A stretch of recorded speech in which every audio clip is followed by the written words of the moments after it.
CPM ബന്ധം അവസാനിപ്പിച്ചുകൊണ്ട് പുതിയൊരു രാഷ്ട്രീയ പാർട്ടിയുടെ തുടക്കം എന്ന നിലയിൽ PV അൻവർ MLA രൂപം നൽകിയ ഡെമോക്രാറ്റിക് മൂവ്മെന്റ് ഓഫ് കേരള, അതായത് DMK എന്ന സംഘടനയുടെ നയപ്രഖ്യാപന സമ്മേളനത്തിന് പിന്നാലെ മുഖ്യമന്ത്രി പിണറായി വിജയൻ തന്റെ നിലപാടുകളിൽ മയം വരുത്തുകയാണോ?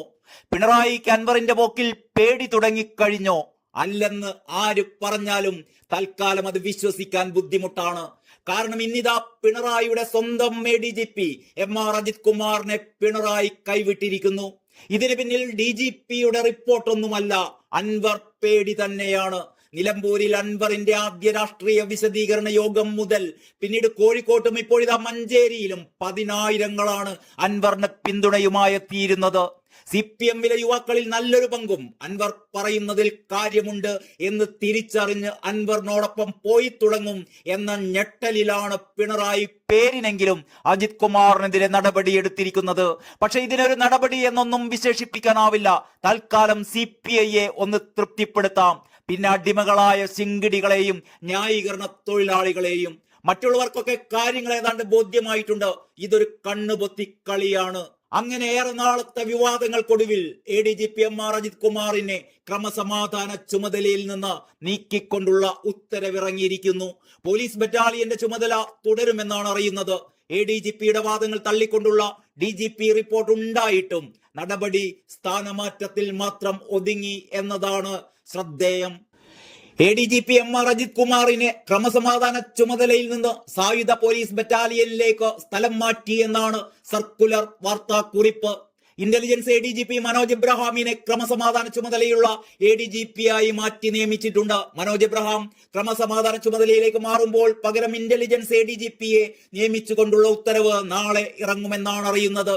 അതേസമയം നിലവിൽ സായുധ പോലീസ് ബറ്റാലിയന്റെയും ക്രമസമാധാനത്തിന്റെയും ചുമതലയായിരുന്നു അജിത് കുമാർ വഹിച്ചിരുന്നത്. ഇതിൽ ക്രമസമാധാന ചുമതലയിൽ നിന്ന് മാറ്റുക മാത്രമാണ് ചെയ്തിരിക്കുന്നത്. സ്ഥലമാറ്റം എന്ന് പറയുമ്പോഴും ബറ്റാലിയൻ ചുമതല നേരത്തെ തന്നെ അജിത് കുമാർ വഹിച്ചിരുന്ന ചുമതലയാണ്. അജിത് കുമാർ കൈവശം വെച്ചിരുന്ന ഒരു വകുപ്പ് മാത്രം മാറ്റി എന്ന അഡ്ജസ്റ്റ്മെന്റ് നടപടിയാണ് ഇപ്പോഴുണ്ടായിരിക്കുന്നത്. സ്ഥാനക്കയറ്റത്തിന് മാസങ്ങൾ മാത്രമുള്ള ADGP മനോജ് എബ്രഹാമിനെ ക്രമസമാധാന ചുമതല തൽക്കാലം നൽകി തടിയൂരാനാണ് സർക്കാർ ശ്രമിക്കുന്നത്. മുഖ്യമന്ത്രിയുടെ വിശ്വസ്തനായ അജിത് കുമാറിനെ പൂർണ്ണമായും കൈവിടാതെയാണ് ഒരു ചുമതല മാത്രം മാറ്റിക്കൊണ്ടുള്ള ഈ നടപടി. നേരത്തെ ADGP MR അജിത് കുമാറുമായി ബന്ധപ്പെട്ടുയർന്ന ആരോപണങ്ങളിൽ സംസ്ഥാന പോലീസ് മേധാവിയും പോലീസ് മേധാവിയുടെ നേതൃത്വത്തിലുള്ള പ്രത്യേക സംഘവും അന്വേഷിച്ച റിപ്പോർട്ടുകൾ മുഖ്യമന്ത്രിക്ക് സമർപ്പിച്ചിരുന്നു. ADGP MR അജിത് കുമാറിനെതിരായ പരാതികളിലെ DGPയുടെ അന്വേഷണ റിപ്പോർട്ട് ആഭ്യന്തര സെക്രട്ടറിക്ക് കൈമാറിയതിന് പിന്നാലെയാണ് രാത്രിയോടെ നടപടിയെടുത്തുകൊണ്ട് ഉത്തരവിറങ്ങിയത്. രാത്രി മുഖ്യമന്ത്രി പിണറായി വിജയൻ സെക്രട്ടേറിയറ്റിലെത്തി മടങ്ങിയിരുന്നു. ADGP RSS കൂടിക്കാഴ്ചയെ കുറിച്ചടക്കം DGPയുടെ റിപ്പോർട്ടിൽ പരാമർശിച്ചിരുന്നു. RSS നേതാക്കളെ കണ്ടതിനെ കുറിച്ചുള്ള ADGPയുടെ വിശദീകരണവും DGP റിപ്പോർട്ടിൽ തള്ളുകയാണ് ഉണ്ടായത്. PV അൻവർ ആരോപിച്ച റിദാൻ മാമി കേസുകളിൽ പോലീസിന് അന്വേഷണ വീഴ്ചയുണ്ടായി എന്നാണ് റിപ്പോർട്ടിലെ മറ്റൊരു കണ്ടെത്തൽ.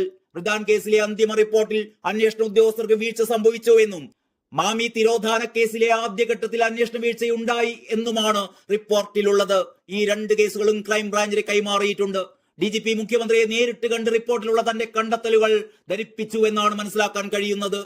ADGPക്കെതിരെ നടപടി വേണമെന്ന് നേരത്തെ CPI ശക്തമായി ആവശ്യപ്പെട്ടിരുന്നു. നടപടി സ്വീകരിക്കണമെങ്കിൽ അന്വേഷണ റിപ്പോർട്ട് വേണം എന്ന സാങ്കേതിക വാദമായിരുന്നു ഇതുവരെ മുഖ്യമന്ത്രി ഉയർത്തിയിരുന്നത്. പലതരം അന്വേഷണം നടക്കുന്നതിനിടെ RSS കൂടിക്കാഴ്ചയിലും അൻവറിന്റെ പരാതികളിലുമാണ് ഇന്ന് DGP റിപ്പോർട്ട് നൽകിയിരിക്കുന്നത്. ഇതിൽ അജിത് കുമാറിന് വിലയായത് RSS കൂടിക്കാഴ്ചയാണ് എന്നാണ് മനസ്സിലാവുന്നത്. വൻ വിവാദങ്ങൾക്കിടെയാണ് ഒടുവിൽ ADGPക്കെതിരെ സർക്കാർ നടപടിയെടുത്തിരിക്കുന്നത്. ഏതായാലും അൻവറിന് ആഘോഷിക്കാം ഈ നയപ്രഖ്യാപന സമ്മേളനത്തിന് പിന്നാലെ ഇത്തരമൊരു നടപടി ഉണ്ടായതിൽ.